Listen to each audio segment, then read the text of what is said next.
problems. Sorry. Oh, no, that's fine. We're really lucky that we've got lots of published work, but it's mostly academic. Of note here is the search project that I imagine that a lot of you will be aware of. It's a collaboration between the universities of Cardiff and Sheffield, and it's produced decades worth of top quality archaeological research. But despite this, most of our archaeological resources remain really poorly understood by the local community and poorly communicated to the wider public. Much of this fantastic work is buried in these broadly, I'd say, inaccessible monographs. So that's a problem. We also have issues around tourism infrastructure in the islands. We've only got a handful of sites in Uist that even have any kind of information panel at all. And as you can see, some of them are quite faded and dated, and there's really minimal signposting. We've got another challenge as well. We've got really fragile landscapes and vulnerable landscapes. The picture on the left there shows a huge eroding midden at a place called Palliser. We have lots of things like this. And on the right, there's a picture of the Hebridean Way sign that's eroded out at Cooler Bay. So these kind of things present us with additional challenges for trying to develop access and also thinking about things like visitor centres and facilities. This is really problematic. But we also think a lot about audiences, as I'm sure lots of you do, and it'll be a challenge that I think is quite familiar to a lot of us, that how we reach wider audiences for archaeology. And like many places, I think we've got a real problem with diversity of our audiences. Broadly speaking, we deal with two audiences here. We've got visitors and we've got the local community. But with regard to the latter, it's really important to recognise that we don't have one community here. It's not a monolith. We've got lots of different groups and subgroups within that. Traditionally, the most engaged in archaeology here are a local group that can be defined as being retired, middle class, and they're usually incomers to the island. So for us then, we see it as an additional challenge that we've got to find ways to communicate with these harder to reach audiences. So we're particularly interested in local kids, young people and families. And most of those people don't traditionally think that archaeology is for them. So we want to find ways of kind of capturing and developing the next generation of homegrown archaeologists. We could talk about this a lot. I'm happy to answer questions on it, but we have lots of archaeologists like myself who come from elsewhere, and it's just really important that we start thinking about developing archaeologists within the islands. So what did we do? In response to kind of these challenges, we created Uist Unearthed.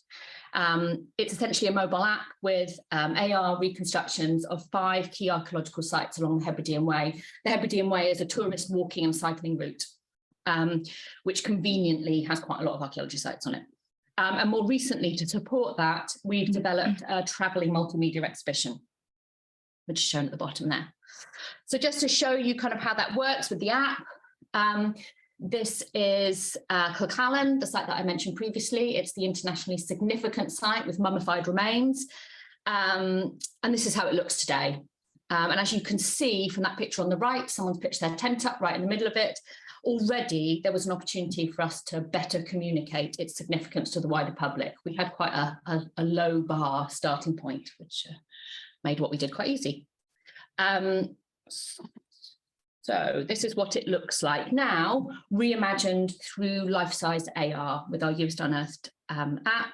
It's triggered at the site location, and this is really, really important, and we can talk about that a bit later on, but it's only triggered at the site location. You have to be there. And these AR models are then supported by loads of other information and other multimedia content, which we'll talk about, and information about the site. So here's just some examples there. And also, we've more recently, as I've said, repurposed a lot of this information to put into our multimedia exhibition. And this exhibition has been in Uist at various locations, but we've also taken it further afield to try and shine a light on Uist, share some of the assets that we created for the app, because we're really mean and we don't let you access that unless you come here, but generally to kind of share the amazing stories about our archaeology. So the exhibition comprises VR headsets where you can explore those reconstructions, but also 3D artifacts, animations, and other interactives. So I now want to talk about that's kind of what we did, that's what we created, those are our outputs, but we want to discuss some of the issues that we grappled with when it came to visualising Uist's past. So hopefully I can get this to play. Oh yeah, great. So right at the beginning, authenticity was really important to us. We're archaeologists, and we work with the digital design team, but we're not digital designers ourselves. And as archaeologists leading the project, it was a central concern to us right at the beginning that need to be authentic. But quite quickly, that tension between our desire for what we perceive to be authenticity, the tension between that and creating a valuable experience for our users became quite clear. So here again, this is an example of the conjoined roundhouses at Cloghallen, the Bronze Age roundhouses, as seen through our app. And they're sitting within the Machel landscape at Dalborough. As I've said, you have to be there to trigger the AR experience. You need to be scan the QR code that's at the site, and then it launches this life-size model. And for us, it was really important that it was in exactly the right location. And we were really adamant about that. And part of our rationale is one that we really stand by, which is that landscape's really important, and experiencing and appreciating these sites in their landscape context is vital to understanding the archaeological material. However, this proved to be extremely challenging for the digital design team. And although eventually we got the technology to play ball, we learned a lot from this initial experience. We had some few rather stressful moments just before our launch where it was sort of sitting awkwardly angled and nothing was working. We did get it to work in the end. But by the time we started working on our second site, so this is the Iron Age wheelhouse at Kildonan, we started to feel a bit more comfortable about shifting the location slightly. Now, we shifted it just by a matter of meters to ensure that the AR launch was much more stable and that the user experience was much more consistent. So I feel that we've got the balance right here. We've preserved that sort of important link with landscape location, but we've relaxed our rigid approach to authenticity a little bit.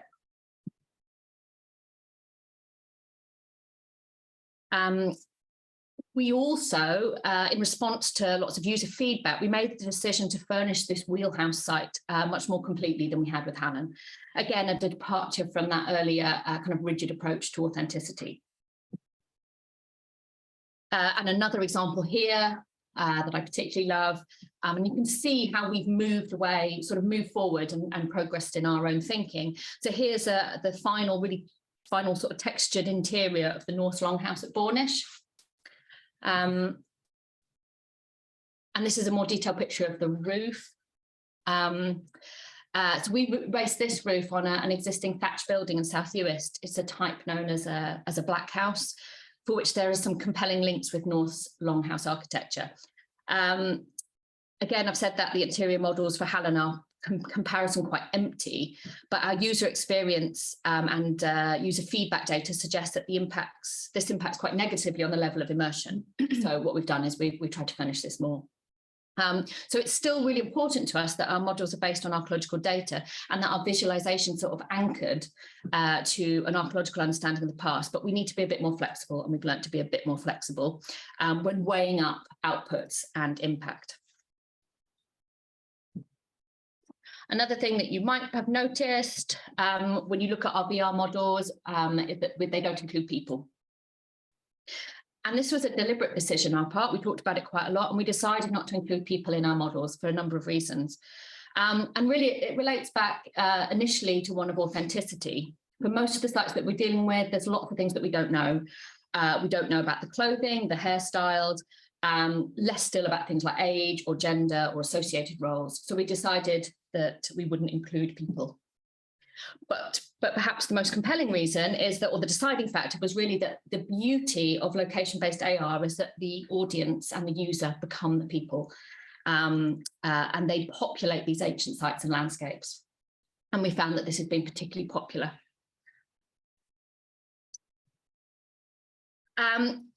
Moving on then to talk about something slightly different, but another thing we've grappled with. So a key aim of our project wasn't just to visualize these sites, but was to give people the opportunity to better understand some rather complex data and some complex, intricate stories that emerge from these sites. So this is, here I'm referring back again to the Bronze Age roundhouses at Cloghallen.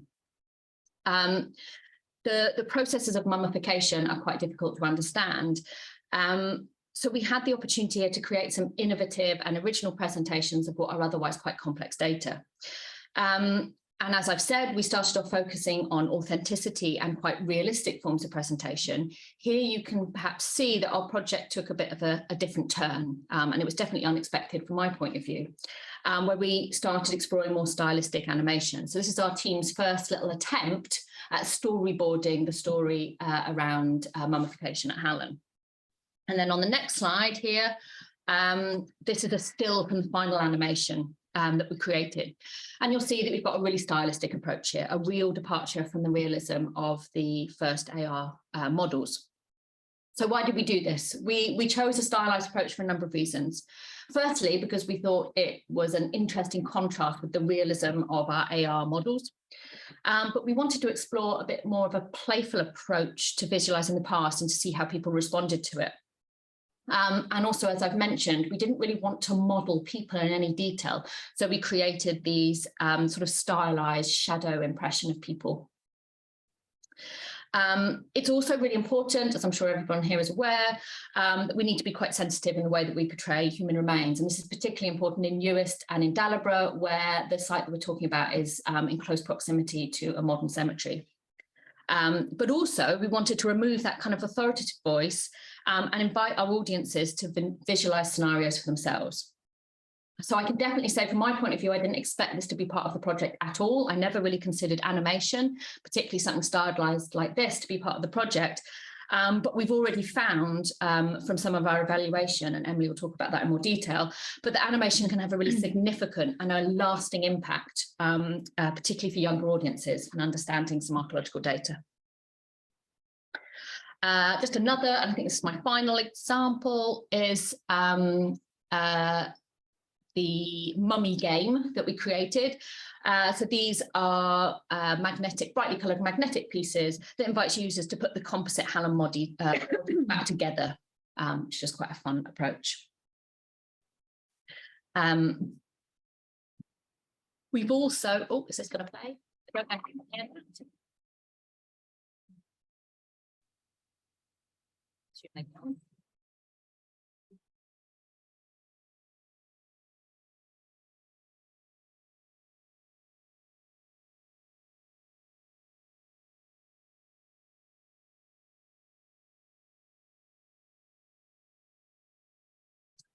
I'm not sure if you could hear the sound there, could you? No. That often happens. Yeah. Don't know why. Sorry about that. But yeah, we've experimented with how we visualize material as well as sites. This is particularly important here because a lot of our archive material doesn't, the artifact material doesn't stay in Uist, and it's in national museums. So in our app and in our exhibition, we've got photogrammetry models of artifacts, and Emily will talk about this in more detail about how these were co-produced with members of our community. But for now, I just want to say that we've also, not only did we create the models, we also 3D printed objects for the exhibition, and then we animated that model as well, as you can see. So this is the Ringariki styled antler cylinder from Bornish. It's a really unique and beautiful piece. You'll notice that our 3D model is in silly colours. All our models are. Again, it was relating to that issue of authenticity. This isn't the real artifact, and we wanted to make that really obvious. So we printed them all in a range of odd colours. And we were quite interested to see how people responded to that and whether people like it or not. So I think at that point, I'll hand over to Emily, who's going to talk about co-production. Thanks, Becky. Yeah, so now that you've had a brief introduction to the project and what we've created, I just wanted to talk a little bit about how we've collaborated with various stakeholders, from schools to different community interest groups, to produce and create this media. And co-production has been really central to the project's development from the start and its success. And working in schools in particular, I think it's been a really important decision, which has been taken to address some of those audience-related challenges that Becky summarised earlier. To begin with, an early opportunity for collaboration was in the creation of the 3D models of the structures. Our reconstructions have all been informed by published and unpublished archaeological data in collaboration with the excavators of each site and the really talented modellers at PLX, our development team, who are based in North Yorkshire, in fact. So very much driving this creative process from an archaeological perspective and feeding that information to the modellers and working with them to develop that. So lots of debate then prompted about things like door heights, roof pitch, etc., and use of space, and challenging some of those perspectives and pre-assumptions that we had about use of space. And here we can see Mike Parker Pearson on the left there, one of the directors of the Cloughallen excavations, using the app during the launch after feeding into the development of those models. And before the launch as well, we undertook beta testing with 50 members of our community and visitors as well of the app. And this feedback was just really valuable. We were able to implement a lot of it in the final app, which was really nice. And here's just another example of Viking Bornish during the development. So again, lots of debate on roof pitch, height, doors, that sort of thing, which in hindsight took a lot of time, a lot of modelling time and a lot of budget as well. And its final form here in the augmented reality in the landscape at Bornish. After the app was created, so that initial kind of shell and the structures, there were more opportunities for co-production of the assets, which then populate these reconstructions. A nice example here is the Iron Age wheelhouse at Kildonan, which Becky's already mentioned in South Uist. And here we collaborated with the National Museum of Scotland, the Uist Community Archaeology Group and local historical societies in a series of workshops. And they were based on the assemblage from the site, which is located today in the National Museum of Scotland in Edinburgh. And there were two elements here. First of all, finds handling of the assemblage itself and investigating it a little bit more, and creation of 3D photogrammetry models, as we've already seen. And key outputs, again, as we've seen, are the 3D prints of these models, which are now in the multimedia exhibition. You can see here, this is a pot decorating tool from Kildonan, printed in pink, and the original there on the left. And these models can also be viewed in one of the interactive touchscreens in our exhibition, which focuses on objects. And through this collaboration, the participants and ourselves as well developed some really tangible digital skills here while directly creating content for the app and for the mixed media exhibition as well. And as we've said, the assemblage is not in the possession anymore of it's not in Uist, it's in NMS in Edinburgh. So this is a really great opportunity as well to increase and facilitate access to an assemblage not in Uist anymore. So bringing that knowledge back out of textbooks and archives and into a more accessible format. Another opportunity here was to embed Gaelic language in a really sensitive and innovative way through the outputs. As the language of the region, Gaelic has a really fundamental role to play in the effective interpretation of the archaeological landscape of the Outer Hebrides. But we argue that it's rarely been used so far as a medium of communication for archaeological data here or as a rich research resource in its own right. We collaborate with Keolis, who are a Uist-based Gaelic arts organisation, music promotion organisation, to address this. All content is bilingual as standard in the app and in the multimedia outputs, but to ensure that this heritage interpretation is going beyond the verbatim translations, we've also commissioned additional bespoke Gaelic content here, which reflects on elements of place, landscape and culture through stories, poetry and song. And these are all told by Gaelic speakers, Uist voices. We have so much expertise and knowledge here on folklore, history and landscape, and we wanted to draw on that as much as possible. In these pictures, you can see two storytelling events we ran at Bornish and Kildonan. Each one took place at one of our AR sites, but as well as exploring the app in its landscape context, participants and attendees also listened to bilingual stories relating to these places. On the right here, you can see local crofter, Donald MacDonald. He's talking here on his croft. So the Viking site of Bornish is on his croft that his family have crofted since, I think, 1948. And here he's telling people about the site from his own perspective. And the result again here is that we have other people's voices and not just our own authoritative voice highlighting the significance of these sites from their perspective and the meaning for them. So using Gaelic again as an important medium of communication in its own right. And this leads me to my final example. I don't think it's going to play. Well, it might think it do. I've just looked here. If I press share sound. Let's see if that works. Do you want it to play now or when? Yeah, no, I'll say this, and then we can play it. So yeah, this is the final example. Hopefully this works. It's probably our favourite thing that we've done to continue bringing in these Uist voices. We worked with one of our local primary schools in North Uist to tell a story about Hugh MacDonald. He's an infamous inhabitant of a medieval site that will be featured on the app next year called Dún an Stíocha. And there's a huge amount of Gaelic oral history and folklore surrounding this site in particular, which is really nice. Lots of stories, and they've retold one of these. And we've previously seen the animation proved a really successful method of communication, and we wanted to continue exploring this after the success of the mummy animation. And the kids really rose to the challenge, reimagining and retelling this story. They wrote and developed all the storyboards themselves and the script, and they recorded all of their own voiceovers in Gaelic and English. And the result here is, again, that we're drawing on Gaelic as a resource and local stories and talent. Do you want to try it? See. I can't hear it myself. Maybe. Can you hear that? Oh, great. Okay. Well, I'll let it play then. This is the tale of downfall of Hugh MacDonald of Dun and Stika North Uist. He was desperate to become chief of the Clan MacDonald, so he hatched an evil plan to kill his uncle and clan chief Donald Gorham. He wrote 2 letters, one to William Martin, Donald's tenant, asking for help, and the other to Donald, full of flattery and compliments. In a terrible twist of fate, Hugh's letters were swapped. Furious, Donald ordered his relative to capture Hugh.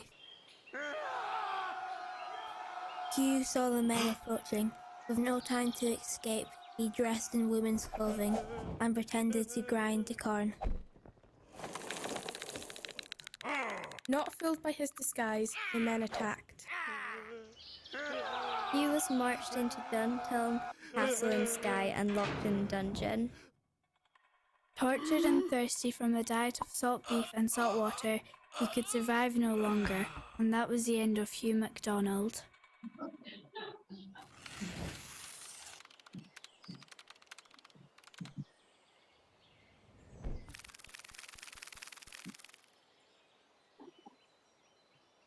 Yeah.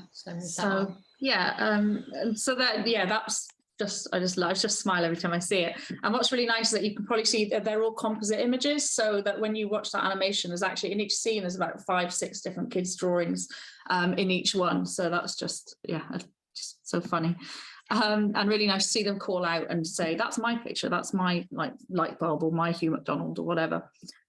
But yeah, our work with schools in particular, I think, has been really important for gaining wider support, community support and everyday support for this project, not just in terms of content creation, but actually use of the app and the outputs.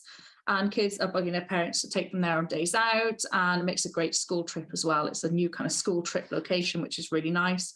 Some holiday activity, and very much a shared experience, as we've seen, lots of selfies and pictures in front of the assets.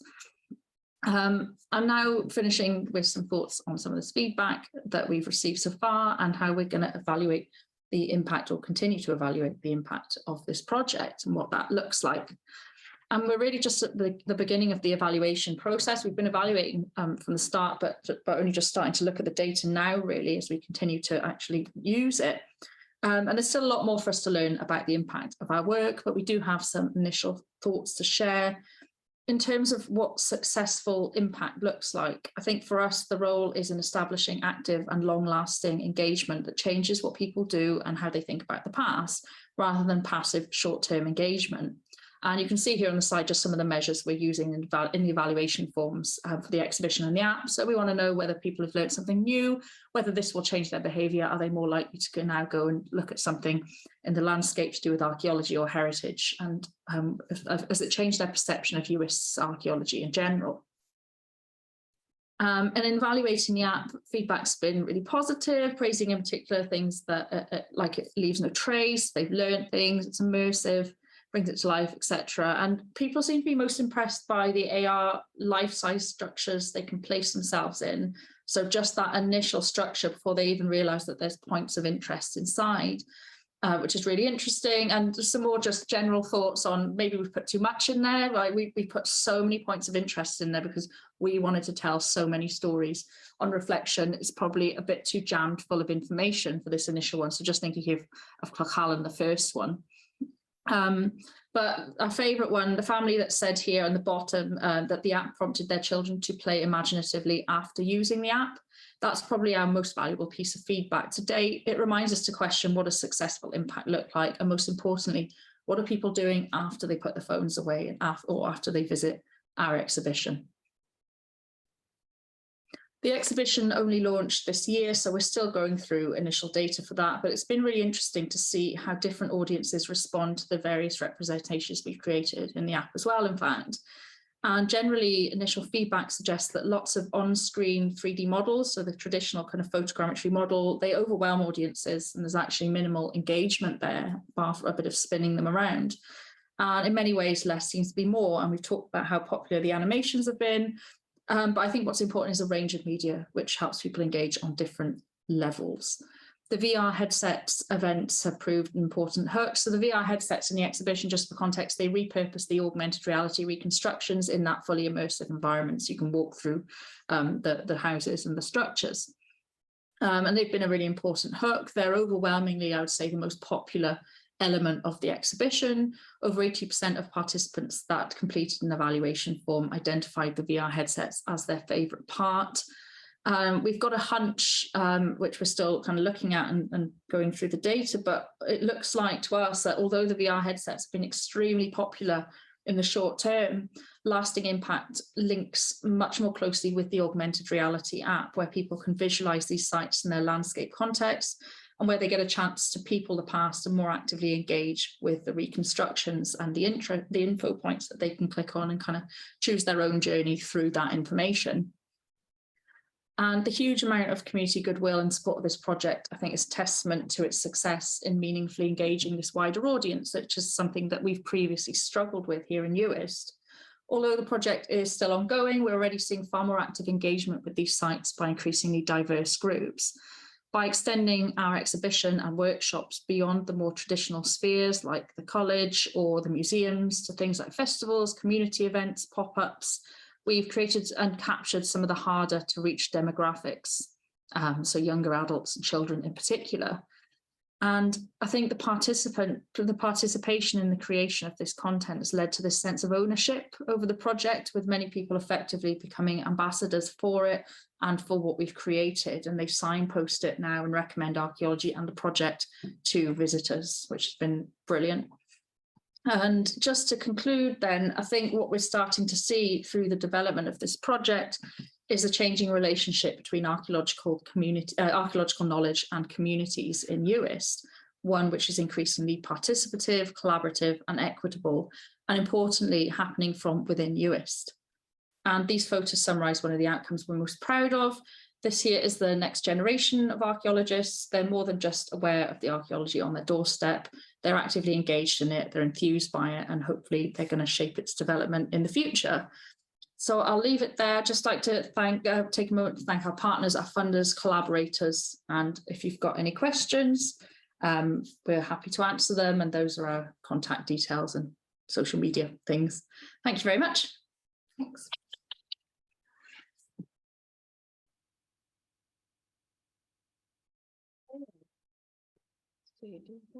Oh yeah, we're not muted. Fantastic.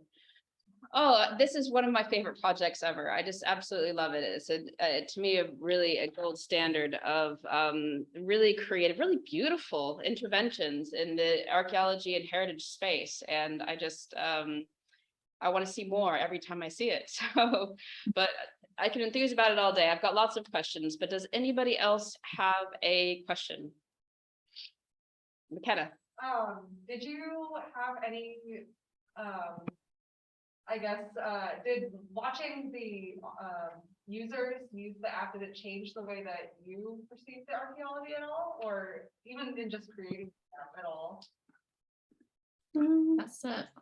Yeah, that's an interesting question. Well, one thing it has changed is that it's made me, as a prehistorian, really reluctant to ever move beyond prehistory. I feel like I've now fallen in love with the Norse period. I love the Bornish Viking longhouse reconstruction. I could just spend so much time in there, and it's made me feel more connected to that archaeology and to care about it a lot more. Yeah. Julian? Yeah, hi, that was brilliant. Really glad to hear that we want to convert from prehistory to Vikings.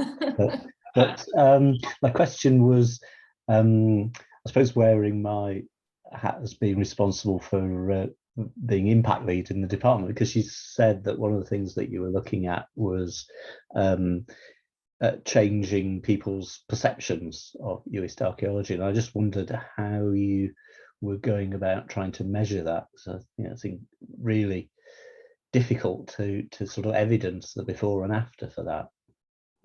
It is really difficult, and we talked a lot about that. And in fact, we've been seeking some advice from other people about how we can try and capture that. But I think in the first instance, one of the things that we struggle with here is that we've got all these amazing resources on our doorstep, but most people who live here don't know about any of the archaeology sites here. So really just by asking, one of our evaluation questions is, have you visited any archaeological sites before? And did you know, and now that you've used our app or you've been to the exhibition, would you consider looking at some more sites? And have you learned something? So really just trying to see how people's patterns of behaviour have changed. But in terms of kind of changing perspectives, I think that we've seen increasing audiences over time, over the life of this project. I've been, living and working in Uist for over a decade, and when we used to put on events about archaeology, we would get the kind of, let's call them the usual suspects, all people who have every right to come along and be engaged, and we're not trying to push those people away, but we very rarely got children, and we very rarely got young families. A completely different project that Emily and I are working on, an excavation project, we recently invited people to come and help us do some finds processing, and for the first time ever, we've had young families and kids coming along to join in that. And I think that I'd like to think that that's a kind of impact to the work that we've been doing. Yeah, anything to add?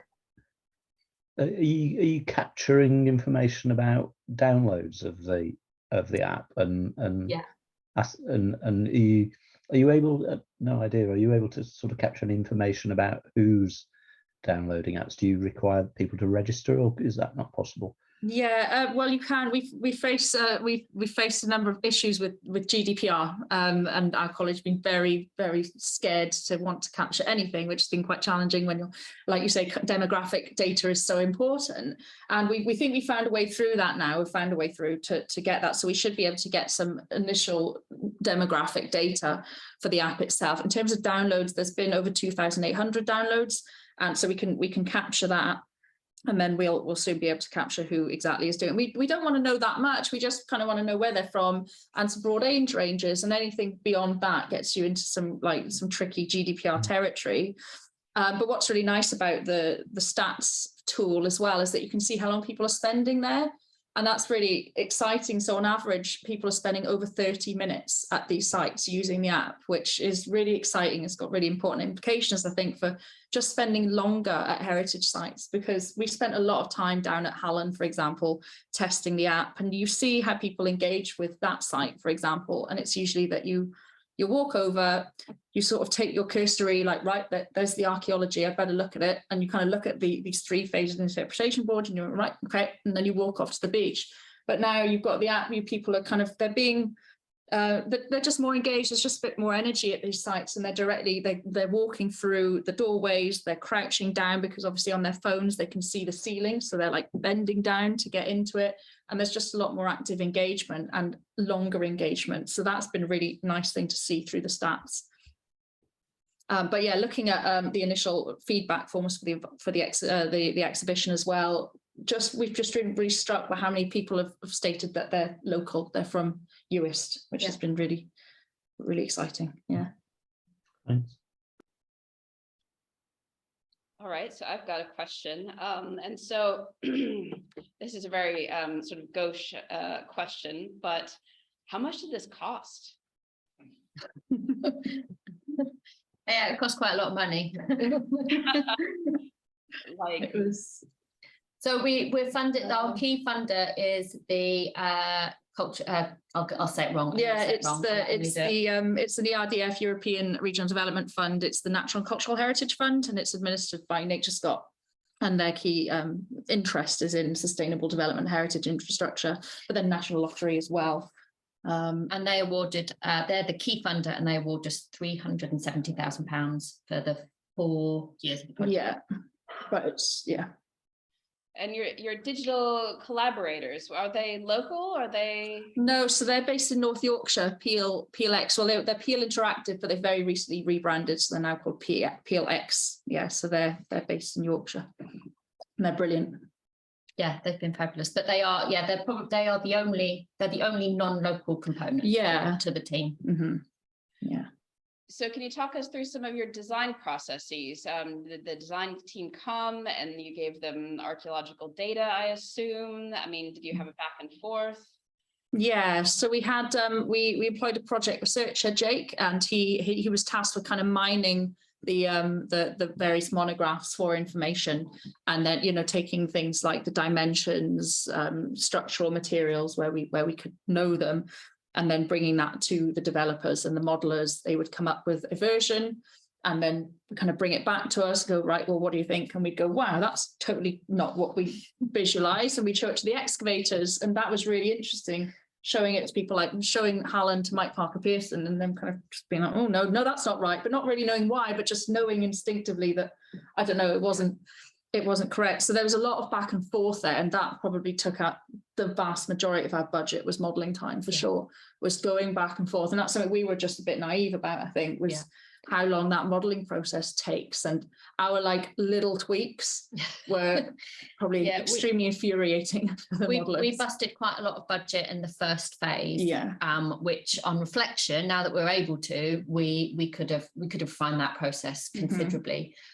We also would have worked with them on the ground much more, but obviously the project started just as lockdowns hit, so they weren't able to get here, so most of our meetings were online, weren't they? Yeah, so lots of screen sharing, but they did come a good few times, which was great. The process of actually creating in 3D buildings that we thought were really familiar to us. We thought, for example, the wheelhouses, you know, having been involved in excavation of similar sites and having you know, written lots about wheelhouses for my rather tedious PhD, but you know, I thought I knew them, and I thought I knew what they'd be like as 3D spaces, and I felt that's really challenged. It's really challenged me. Trying to build these structures that have got a few unknowns. When you try and build, there's nowhere to hide when you build it in 3D. So when you look at a beautiful illustration of a wheelhouse, there's some complex architectural features we don't quite understand, conveniently hidden with a bit of smoke or from a fire or whatever, and having to actually build that in 3D was quite challenging.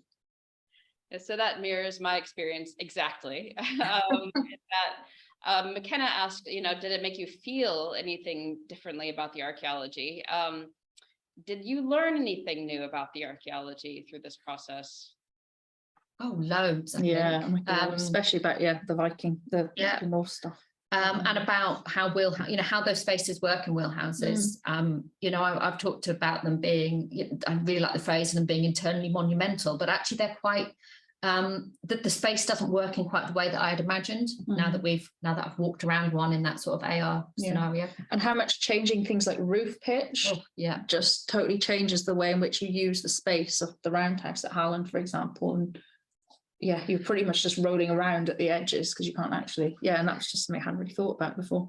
For our the two sites that we are about to launch, or that we'll launch next in AR, are both Brock sites, although one of them's got the Dunanstika one has a medieval site built in the middle of it. I'm really interested to see what these Brocks look like in their landscape context, because I've been imagining those as full height structures for such a long time, and actually be able to see that, I think, would be really interesting to understand how it relates to its landscape context. And I have a horrible feeling that all the things I thought will turn out to be wrong. I could keep you here all day, but are there any other questions that we have for our guests? Well, thank you so very much. I'm looking, sorry, one more, sorry, go on. I'm just wondering, how many of the points of interest, or what proportion of the points of interest people go through when they interacted with the AR model? Did they see people looking at a lot of it, or like? Good question. For Hallen, that's one I've kind of looked at most, so I can kind of remember that off the top of my head. But what we're finding is that there's the 3 houses at Hallen, and it's definitely the points of interest. I can't remember how much we've got overall. I think I want to say probably about 10 to 15 points of interest in each one. So these little triggers, and people overwhelmingly are looking at the first house, and that's the one that's nearest to the QR code, but it's also the one with the mummies in it. So I don't know whether people are just spending a lot of time there because it's nearest, or because they're like, right, we've absolutely explored this one to death now. I think we're done. We don't really want to look at it. So there are things people are looking at more than others, for sure. And it's usually in Hallen, it's the mummies. But but we're not saying that the majority of people aren't looking at every single point. No, of definitely interest. not. No. And that, again, it was the first site we did. We spent too much time on it. We were rigid about what the interior was going to look like, and we put way too much content in it. And I think that as we've moved forward, we've learned that people don't necessarily want that much detail, and that the experience in itself with actually is the most attractive quality. Yeah, and just even the structures, people are kind of impressed enough with the initial triggering of the structures before everything else. Okay, there's one more question in the chat there. Yeah. It says, I had a question about schools' involvement, if it's not too late. Just to say more about what you did with schools. Did the activities come after everything was made and designed, or did they feed into the processes too? How many resources have been made for schools? So in terms of the creation of the models, the houses, for example, the 3D structures themselves, I think we probably, when we originally designed the project, envisaged that could be more collaborative, but that I think we very much come at it from an archaeological perspective, and not knowing that much about the process.